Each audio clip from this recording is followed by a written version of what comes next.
আপনার ব্যবসা তো এখন খুব একটা ভালো চলছে না, বাজারে বেশ ধার হয়ে গিয়েছে, ঠিক তো? হ্যাঁ, কিন্তু আপনি কি করে? বিস্মিত দেখায় শুভজিৎকে।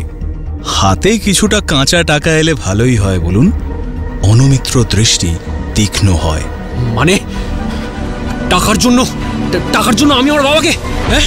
প্রচন্ড বিস্ময়, ভয়, রাগে চেয়ার ছেড়ে দাঁড়িয়ে চেঁচিয়ে ওঠেন শুভজিৎ। তিনটে শব্দ: রহস্য, রোমাঞ্চ এবং অপরাধ। জীবনের পাতা হোক বা সাহিত্যের পাতা, উল্টে পাল্টে দেখলেই বোঝা যায় যে এই তিনটে শব্দ যেন একে অপরের সঙ্গে ওতপ্রোতভাবে জড়িত।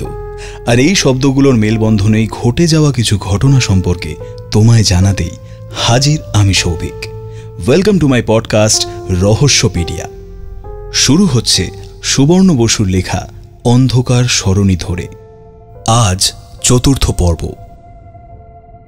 গড়িয়া প্লেসের বড় রাস্তা থেকে একটু ভিতরে বিরাট প্রাসাদের মতো বাড়ি বসন্ত নিলয়। সেখানে মৃত বসন্তমোহন সেনের ছোট ছেলের সঙ্গে বসে এই মুহূর্তে কথা বলছে অনুমিত্র। তার সঙ্গে আছে বাপ্পা।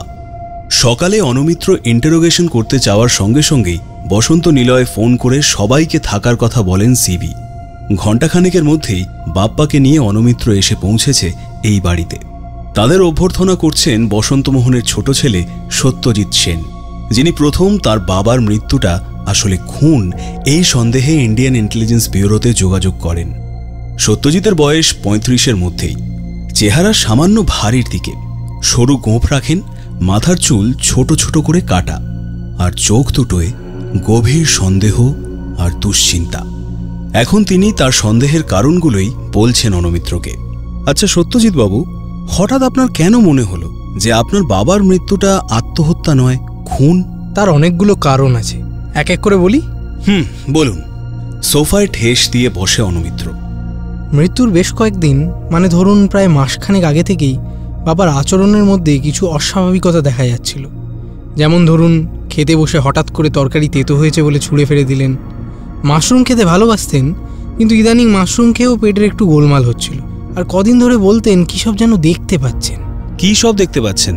এই ধরুন, কবে যেন একটা কালো বেড়াল দেখেছেন, ওর দিকে ঝাঁপিয়ে পড়ছিল। কবে দেখেছেন আমাদের 4 বছর আগে মরে যাওয়া টিয়াটাই নাকি মাঝরাতে বারান্দায় এসে বসেছে। একদিন সকালে উঠে তো জিজ্ঞাসা করলেন, হ্যাঁ রে, সব জল নেমে গিয়েছে? আমরা বললাম, কিসের জল? উত্তরে উনি বললেন, আগের দিন রাত্রে নাকি প্রচণ্ড বৃষ্টি হয়েছে, সারা রাত ওর ঘরে জল ঢুকেছে, ওর খাটটা নাকি ভাসছিল। আমরা যতই বললাম উনি স্বপ্ন দেখেছেন, উনি ততই বলতেন উনি জেগেই দেখেছেন। তবে এসব নিয়ে খুব সমস্যা করতেন না, মানে ঠিক পাগলামি বলা যাবে না। আচ্ছা, ওর কোনো অসুখ বিসুখ?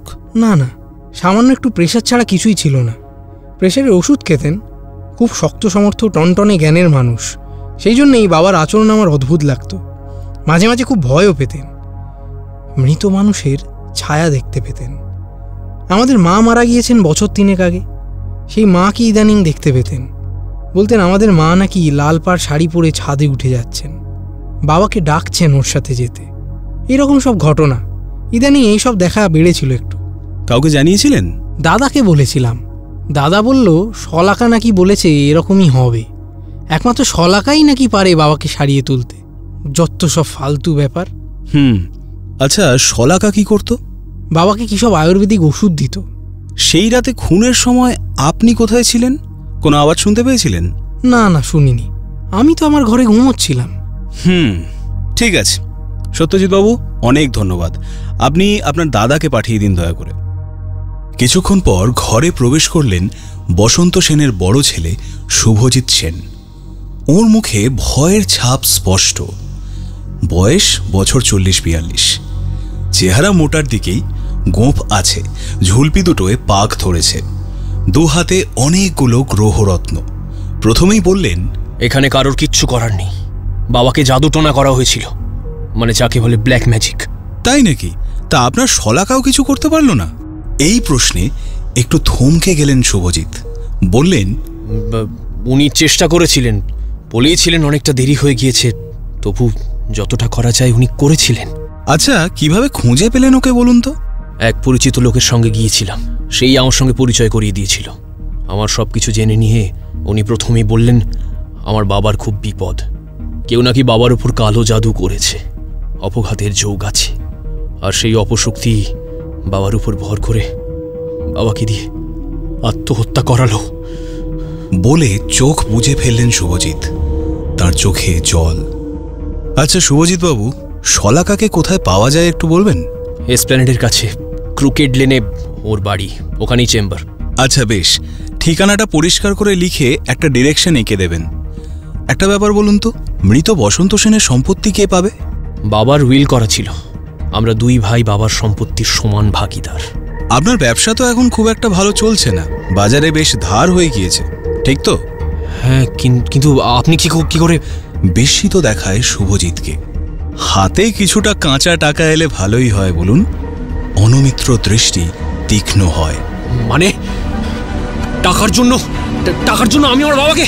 হ্যাঁ।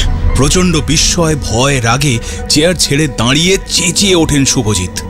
আহা শুভজিৎ বাবু, চড়ছেন কেন? পসিবিলিটির কথা বলছিলাম। যাকে আমার লাস্ট কোয়েশ্চেন, সেক্রেটারি তন্ময়ের সঙ্গে আপনার বাবার সম্পর্ক কেমন ছিল? খুব ভালো। ইনফ্যাক্ট বাবা ওকে নিজের ছেলের মতোই ভালোবাসতেন। সেই রাতে খুনের সময় আপনি কোথায় ছিলেন? কোনো আওয়াজ শুনেছিলেন? ঘরে ছিলাম, কোনো আওয়াজ শুনিনি। ঘুমোচ্ছিলেন নাকি? না, স্ত্রীর সঙ্গে ঝগড়া করছিলাম। কি নিয়ে? ব্যক্তিগত কথা না বললেই নয়। সরু চোখে তাকিয়ে অনুমিত্র বলে, ঠিক আছে, এখনই জোর করব না, কিন্তু বললে ভালো করতেন। আর ভালো কথা, শলাকা বসন্তবাবুকে যেসব ওষুধ দিত তার কোনোটার স্যাম্পল কি আপনার কাছে আছে? হ্যাঁ, তা আছে। বেশ, আমার লাগবে, রেডি করে রাখুন, যাওয়ার সময় আমি নিয়ে নেব। আর একটু সেক্রেটারি তন্ময়বাবুকে পাঠিয়ে দেবেন দয়া করে। শুভজিৎ সেন চলে যাওয়ার কিছুক্ষণ পর এলেন সেক্রেটারি তন্ময়বাবু।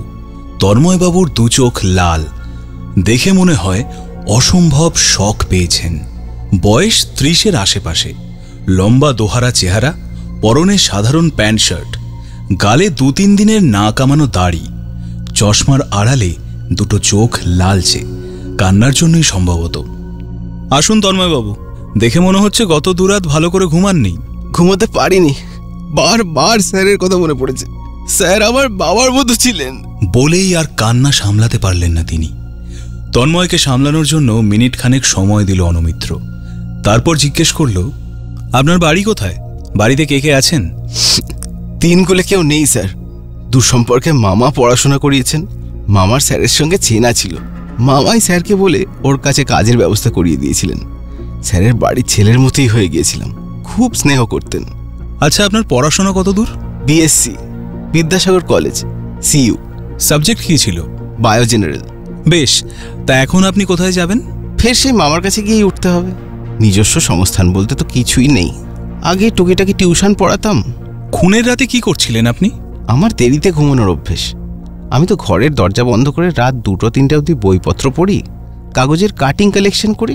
সেদিনও তাই করছিলাম বলেই মনে পড়ে। ঠিক আছে তন্ময়বাবু, আপনি এখন আসতে পারেন।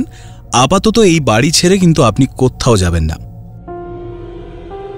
শেষ হলো অন্ধকার সরণি ধরে গল্পের 4র্থ পর্ব।